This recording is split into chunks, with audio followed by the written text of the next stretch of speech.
my video that I filmed with my shirt on, don't mind that. Today we're going to do a reaction video of someone that I'm literally getting so mad at. You wanna be like, why? Making fun of the Titanic, thing that might be true, thing that might not be true. Not be true. But still, you don't talk about Titanic like that. Okay, that was a pretty weird intro, but okay, what we're reacting to today. But it's the YouTube film series.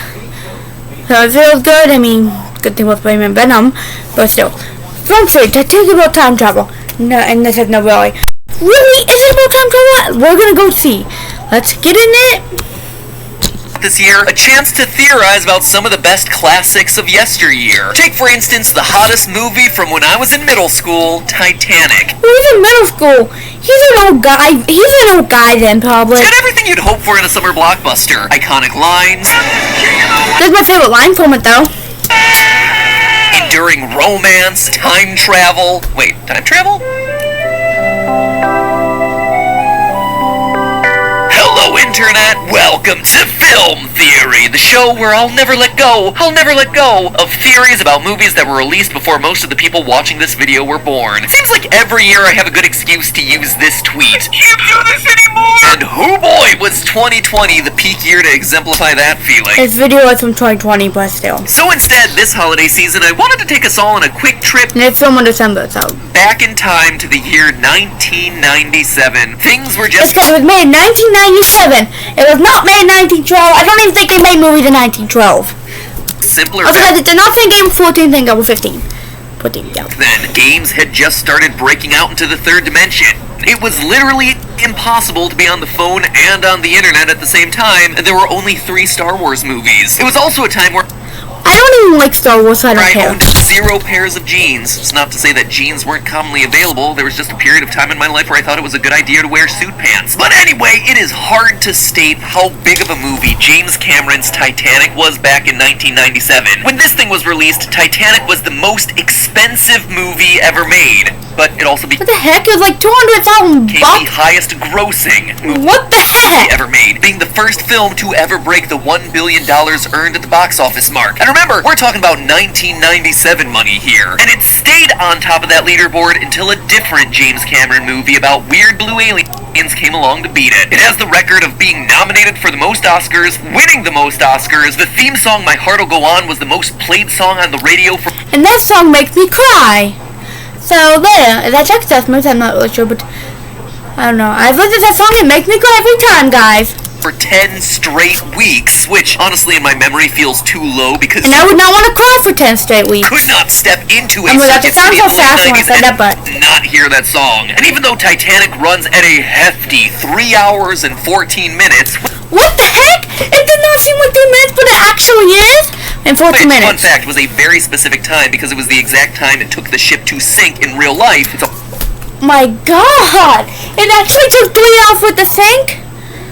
I need to look that up on Google. People still went to see it in the theaters over and over and over again, even though there were no supervillains in it. Unless, of course, you count the iceberg, #historical point.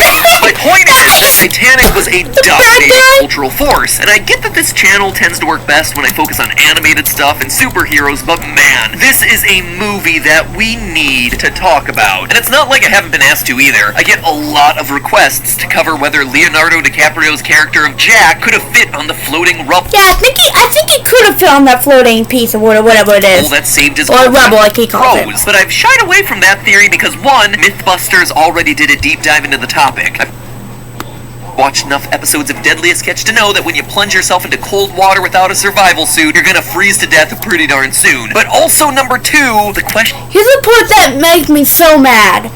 You guys ready here in a minute? Missing the point entirely. Jack had to die. Jack wanted to die. Okay, I believe Jack had to die. Reason, he died to save his girlfriend Rose so she'll have a good life.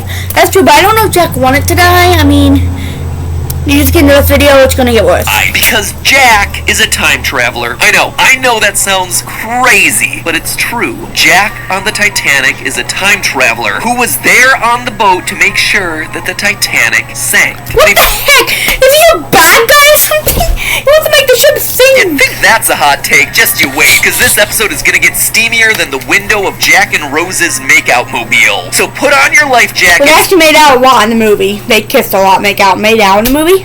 But the picture was very inappropriate. Did not need to show that all. Theorists, because today we're plunging into the icy, iceberg-infested waters of Titanic's time travel. Now, in order to follow this theory, and several of the references I just made to Titanic, you need to have a good idea of how the movie goes. So here's a quick and spoiler-heavy recap for you. In the 1990s, a team of scientists is excavating the wreckage of Titanic, a massive passenger ship which crashed 85 years before. During their search, they find an old, brand-unsafe drawing of a lady named Rose wearing a necklace that contains a massive diamond named the Heart of the Ocean. And as luck would have it, she's still alive and can tell him the story of the Titanic's cursed voyage. From there, most of the rest... And then apparently, he says that she died at the end of the movie, so... The movie just boils down to Rose telling her tale. How she boarded the Titanic with her rich fiancé Cal, who is just the worst human being. And how, to get out of her miserable relationship, she decided to jump overboard to kill herself. However, as she's about to do it, she's spotted by Jack, a poor third-class passenger who's only on the Titanic because he won a ticket in a poker game. Jack is... Yeah, he won a ticket in a poker game, so... It's charming enough that it makes Rose not want to die, and it doesn't take long for her to realize that she likes Jack's nude illustrations and below-deck drinking parties. Okay, I don't know why you like nude pictures, first of all. I think it's very inappropriate. A whole heck of a lot more than her fiancé's misogyny. Yeah, her fiancé, I think, hated her, first of all. When it hits a huge ice cube and breaks in half. There aren't enough lifeboats for everybody, so Rose ends up floating on a piece of debris while Jack chills out in the water, literally. Turns out submerging yourself in icy water is bad for you, so Jack freezes to death while Rose is... And dies. One of the lifeboats turns around and picks her up. At the end of her life, she dumps the Heart of the Ocean back into the sea because it's a symbol or something. She wants to give it to Jack, her boyfriend. I don't know if that's how you do it, but... Love of Jack. And then she dies because she's real old. The end. Now, Titanic as a whole is an entertaining love story, and it has the added bonus of Leonardo DiCaprio chasing after a young woman, just like it is real life, only this time it's age appropriate. But what isn't as immediately apparent about this story... Look at PG-13 and something that seems new.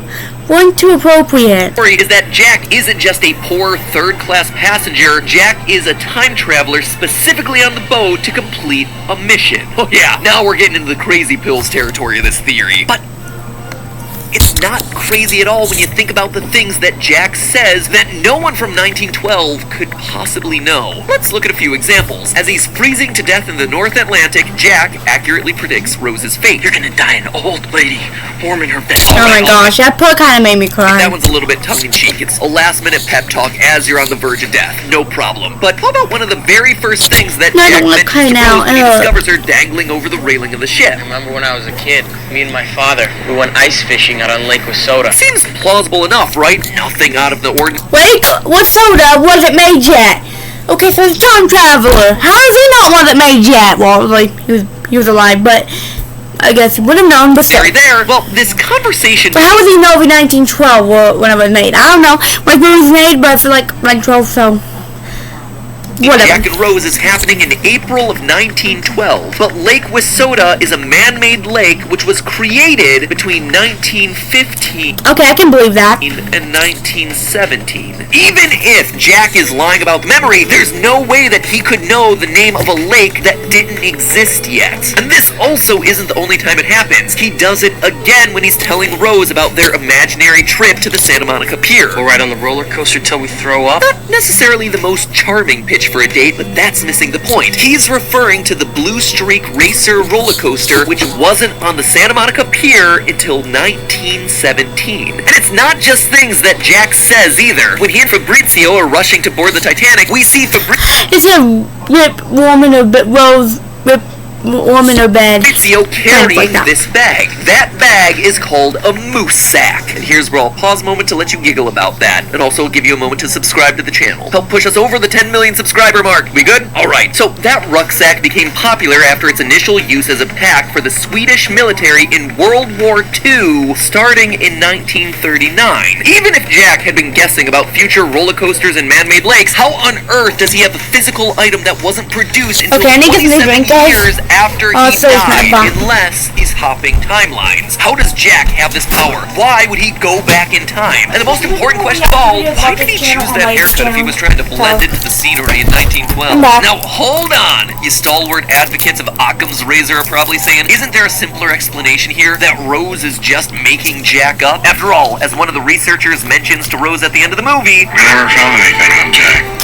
Okay, that's No just record of sad. him at all. but as Rose says, there shouldn't be records of him because Jack never purchased his own ticket, which he didn't. He True. won them playing poker. He went playing in poker. a bar 5 minutes before the ship left. All the more reason the dude is a time traveler. Leaves no trace of his existence, gets on the boat via a fluke chance of luck right before it takes off. And let's be honest, if Rose were making Jack up, who drew the sexy time picture of her that they found in the safe? He definitely existed, and he definitely is a time traveler. Heck, if you need further proof, look no further than the movie's director, James Cameron, writer and director of iconic science fiction films like Aliens, The Abyss, Avatar, Alita Battle Angel, mastermind behind other time travel classics like The Terminator and Terminator 2. Look at the dude's entire filmography. Everything is sci-fi and action. You know, the one movie that just doesn't make sense? Titanic, until you consider that it's low-key a sci-fi time travel movie. So whether you buy into that or not, just go with me on this. Why? Why would a time traveler go back to the Titanic just to have a fling with this rich girl only to die in the end? And why wouldn't he choose to, I don't know, save the frickin' boat if he knew what was coming? Well, you see, one thing that's undeniable is that Jack saving Rose changes the course of history. If Jack doesn't see Rose stepping over the rail and she actually jumps, the Titanic doesn't sink. Consider this. Once her fiancé Cal or her mother notices that she's missing, they'd report it to the crew, at which point standard procedure Dad and is Jack gets arrested because he turn was the boat collecting around money. and attempt a search and rescue. But the Titanic is a big ship they can't just throw in reverse. So in order to go back and search for Rose, they'd likely need to make what's called a Williamson turn, which is a teardrop-shaped maneuver that large ships use to reverse course and requires a significant detour. And then there's the actual search. What matters here isn't whether the search and rescue is successful. What matters is the how much of a delay Rose jumping overboard would cause. But if we're considering the bare random, we actually have ourselves a historical comparison. In May of 1915, the British passenger ship Lusitania was sunk by a German U-boat, killing over 1,000 people, including 128 Americans. And okay, another And the ship. I Lusitania kill that was ship. attacked.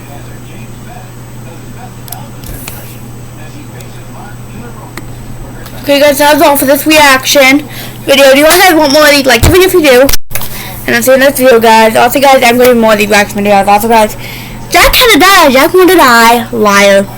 And that Jack wanted to die. Kind of true. Anyways,